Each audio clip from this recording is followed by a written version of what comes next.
The sirens began blaring just as my old Subaru Forester rattled to the spotlight. But they were too late. Nothing could have stopped it. I saw the light, like a supernova beaming through the colliginous storm clouds overhead. The ground began to rumble, as if the earth itself were soon to crumble. Then came the heat. For a second, it was almost comforting, but then became burning, then unbearably agonizing. I felt my skin blister, my hair cinch, and my eyes sizzle in their sockets like eggs in a pan. I turned, and the world erupted around me.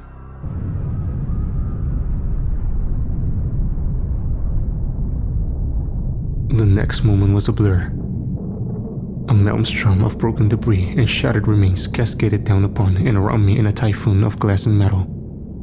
The panicked screams of hundreds were almost drowned out by the vociferous crescendo of destruction. The sound was immense, enough to almost shatter my eardrums. I folded my arms around my head as the onslaught annihilated my vehicle and launched me from my seat. I heard a ringing noise in my ears, met with a throbbing sensation and dampening of my torso with a warm sticky liquid. Shell-shocked, my eyes cracked open to reveal the freshly formed hellhole around me. An orange haze consumed the vicinity as winds blew clutter and thick noxious smoke around the area. The smell of sulfuric chemicals, petroleum tinge, and smoke filled my blistered nostrils. Dust particles and cinders danced around me like petals in the breeze. The buildings and vehicles around me now lay as shattered husks, quickly eroding in the oppressive climate. My eyes drifted upwards to see a distinctive gargantuan mushroom cloud form overhead. I felt the caustic residue of radiation fall like a blanket upon me. Then came the pain. Agony the likes of which I couldn't possibly reiterate properly struck me and coursed through my withered veins. My bones and skin ached, and my head felt as though it was about to rupture from the inside. Acidic tears drifted from my eyes and stung my cheek, and each breath I took scorched my lungs. Bad as it wasn't the full brunt. My nerves had been seared like a well-done steak, leaving them damaged and improperly functional and thus slightly dulling the true pain. I felt bile rise in my stomach as a sudden sickness overtook me. I vomited there as my head lay on the searing pavement. A bloody pool of thick, chunky yellow muck retched from my throat and splattered upon the pavement. My vision blurred once again. I lifted a scarred, rotting arm to my face, gently caressing the raw flesh on my cheek and forehead. The pain was enormous and sent shivers through my mangled body as my hand made contact. Charred skin and cauterized flesh covered my arm, and removing my hand from my face brought sticky tendrils of flesh and burst multiple sinewy pustules. My pinky and ring finger had been entirely degloved, leaving only unresponsive bone in its place. I watched as my muscles frayed and a petty-sized piece of flesh fell from my wounded arm.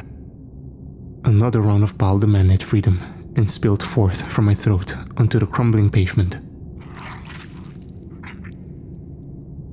Around me, massive holes had opened up in the road, and fires burned the perimeter buildings, producing thick black smoke which bellowed up to the canopy above. I heard the distant echoes of screaming, yelling, and with some even laughing in their tormented and bewildered state. A lethargy descended upon me, but I fought back, hard as it was, knowing that sleep in that moment would mean death and nothing else. To my left, I saw an image slowly crawling towards me. It appeared from out of the apricot fog, dragging forward on a single bony arm. In its wake was left a trail of bodily fluids, tissue and fragmented organs. Despite obvious duress, she was silent. Dead silent. Perhaps she had lost the ability to speak entirely. Her face, or what was left of it, then came into view. badly scarred, with hair dangling at random lengths and intervals upon her scalp. Her face was all but eviscerated, with the lower right side of her jawbone exposed and burnt black. Small pieces of flesh dripped from her head like water from the tap. She paused as her lone eye fell upon me. I tried to speak, but found my voice unwilling to comply. Her attention then turned from me, and I could see the pitiful desire swirl in her lone eye. Her arm reached forward, beckoning to something unseen. A low hum then echoed from her throat, and slowly rose in volume, until it had amassed into the most haunting wail of anguish I have ever witnessed. Then, she slumped forward, never to rise again. My eyes drifted to glimpse what she had reached towards. I saw someone walking in the dense, sanguine mist. He was small, only a child, couldn't have been more than 10 years old. He was naked, missing both arms, and completely destitute. The skin on his face had remained surprisingly intact, enough for me to even surmise his physical appearance. His brown hair fell from his head like rain, and his blue eyes stared forward, hopeless and flabbergasted beyond words as blood dripped from their sockets. He strolled as if he felt no pain, putting one foot in front of the other as he shambled towards the spot which I lay. He stopped some 10 yards from me and turned to the mangled corpse of what I assumed was once his mother. He did not react, only stared ahead. But in his eye, I saw the uncanny sheen of a boy impossibly lost. He trudged onward, more labored now with every step. Twice he almost collapsed. But he would not be deterred from his destination. He reached the motionless body of the woman and stared down upon her. A croaking sound weakly emanated from his mouth, but no words came.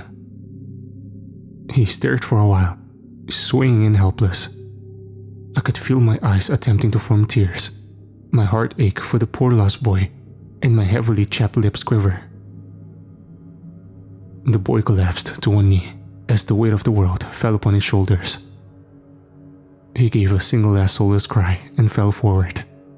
His body hit the pavement with a sickening squelching sound, and he joined his mother.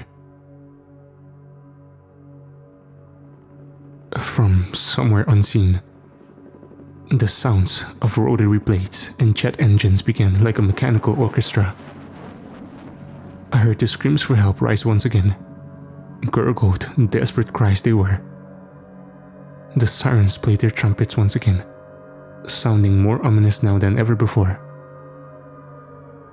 Their songs were too late. The damage had been done. That hellish concoction, a result of the unholy union between man and science. A device so powerful it split the very molecules of reality. A bomb that stripped electron from atom, flesh from bone, and mother from son. Now, I am become death. In that moment, I couldn't help but wonder why. What could possibly have invoked the wrath that warranted the use of such a terrible weapon? What madman had called for its utilization? Perhaps a foreign nation had declared war upon us and initiated the first strike. Maybe a terrorist syndicate had stolen the device to maximize destructive power. Perhaps even a rogue entity or a person had stolen access to it and unleashed the warhead to simply watch the world burn. Or perhaps it was something else. The tremors shot through the ground, reverberating with massive concussion sounds and a trembling sensation. Parts of the concrete twisted and split, and portions of the skeletal buildings collapsed into the dust. I saw a fissure open some dozen yards ahead of me. The corpses of the woman and young boy were swallowed whole by the earth as the ground beneath them disintegrated. The sounds of cracking and alarms rose to a cacophony of unrivaled proportions. I could feel my time waning, and my soul desperate to leave my physical body and escape the relentless pain.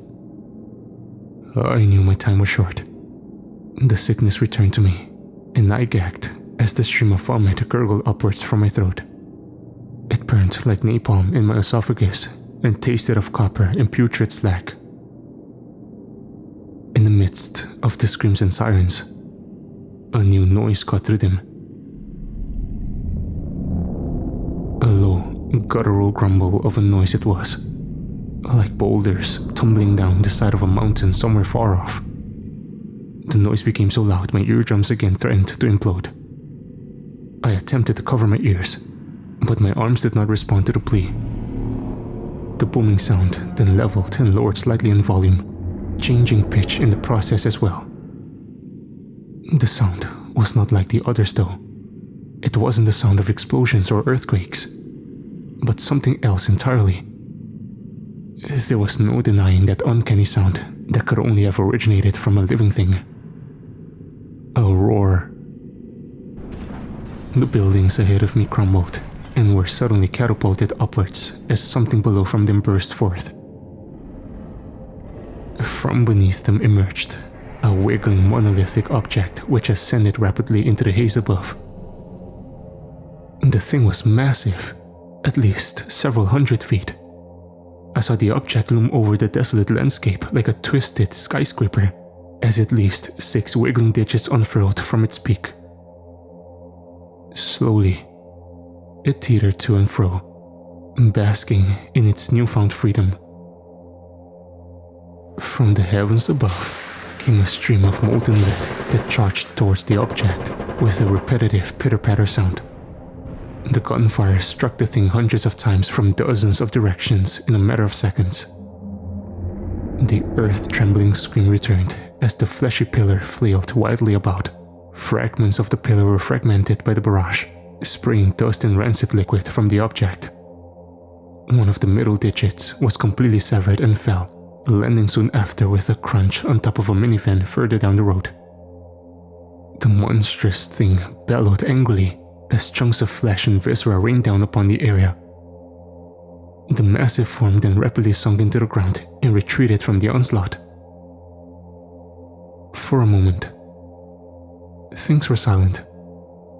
Ungodly so, as the simple sound of flames devouring their fuel filled the environment. Another massive roar then boomed out in the distance, and the thing quickly re-emerged from its pit. But it was not alone this time. In the distance, the shadow of another vestige ascended in the orange air to mimic the actions of the first. I saw another do the same to its left, then a third to the left of that. The rain of machine guns and missiles quickly turned the shattered vicinity into a war zone, as dozens of the enormous things sprouted from the earth. I soon lost count of them as the rumbling sensation began below me.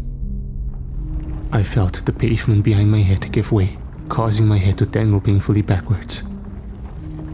With an inverted vision I stared as the blackened bulbous thing rose from the ground. It stopped and teetered overhead, dripping odious slime and broken rock from its hide. The bullets continued to whiz and clang as the two forces engaged one another. I stared at the abhorrent thing before my eyes and marveled at its wretchedness. Its skin pulsated and throbbed as parts of it opened and wiggled about at random. Dozens of slobbering, toothy orifices covered its revolved frame, with smaller appendages than those on top writhing about. Perhaps the hideous thing was just as tormented by its own existence as I was at viewing it. Then, almost directly in front of me, the skin split. A yellowish ocular lens then emerged, and I watched as the pupil rotated in its sockets and fell directly upon me. Our gaze met, both of us bewildered at the sight of the other. The thing that demanded the bombardment of humanity's deadliest weapons leered at me. That eldritch abomination which had laid just below our feet all along. How long had it been there, waiting and listening from the depths of the earth. I couldn't help but chuckle, be it from madness or traumatic pain-induced hysteria. I cackled as the slithering tendrils wrapped around me. They drew me slowly towards a single gaping mouth. And as my horrific fate drew nearer, I felt my soul again knocking upon the infinite door to beyond.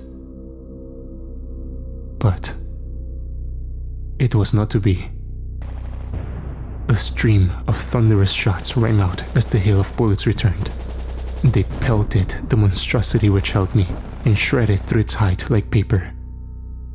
I was released by the tentacles and dropped to the pavement as the Leviathan beast was torn asunder by the storm of lead. 2 separate missiles struck the thing like meteors from the sky, blowing large chunks of flesh away and causing the thing to finally slither back down in the hole from which it came.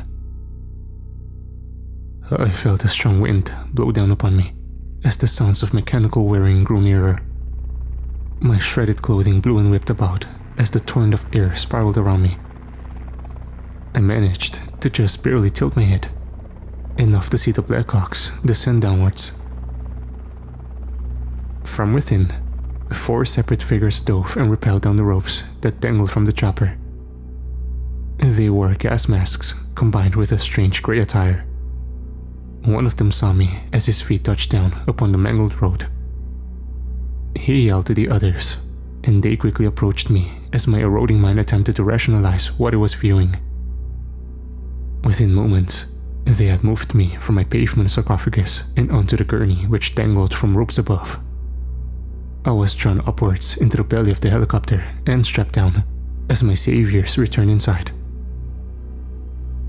The pilot commanded the Iron Beast away from the vicinity, and we rose up into the apocalyptic sky. I was tended to by those who had saved me and quickly suited with a mask and a blanket that covered my worn body. The pain from the fabric contacting my withered flesh was immense, but I was unable to voice my discomfort. One of the men began applying a thick, viscous goo all over my wounds. It felt like ice against my body. But the chilling sensation was a welcome relief from the hell I had been drawn out from. As the men worked, my eyes drifted to glimpse the chaos outside. As we sped away from the site, I saw hundreds of the fleshy obelisks dotting the mangled landscape like wild grass.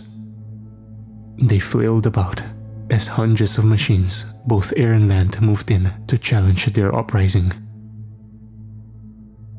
I thought to myself in that fleeting moment, in the back of the helicopter, being whisked away from the carnage, as my soul teetered on the precipice between life and death. I laughed. Man's mightiest weapon, the nuclear warhead, couldn't match them, whatever they were. What hope does small arms fire have? For all their efforts had not destroyed it. They had only set them free.